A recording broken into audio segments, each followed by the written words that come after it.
So today we're going to do something a little bit different than our usual, making recipes and stuff like that. In a couple of previous videos, I've shown you guys how to, when you go to the grocery store and you buy those family packs of meat, how you break them down to vacuum seal them. I've also shown you how to take, your pound of bacon and vacuum seal it to portion it out. So along that same vein today, we are going to do another form of food preservation, but this is in the form of stocking your dry goods. So this is not just for rice. This is for flour, sugar, any pastas, oats, grits. You can use it for all of that, the same preservation method. I would caution you though, if you were putting sugar in here, to not use oxygen absorbers. When you put sugar in here to preserve, and that's in anything, it forms like the oxygen removed from it forms it into like a really tight rock.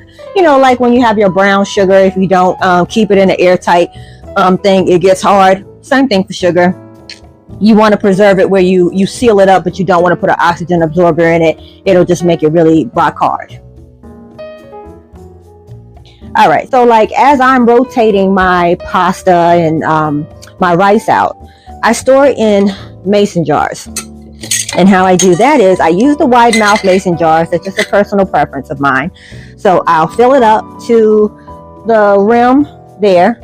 I'll label it so I'll know, the date that I did it and what it is, because in this state, it's kind of hard to tell the white rice from the brown rice a little bit. So if you're reaching in the pantry, the label will help you figure out what you're reaching for. You can get it at Home Depot.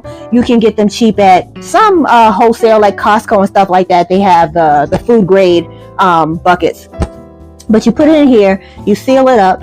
Now, if you buy like the 25-pound bags of flour or rice, they have bags that are big enough for that are even bigger than this. This is just 1 gallon.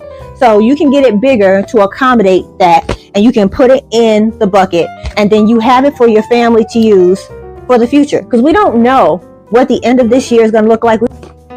Now, for longer term storage, you want to give it a heat seal, kind of like what I did with the vacuum seal bags for my meats. You can get a heat sealer, or you can use a flat iron, just like this. And what I'm going to do is I'm going to press it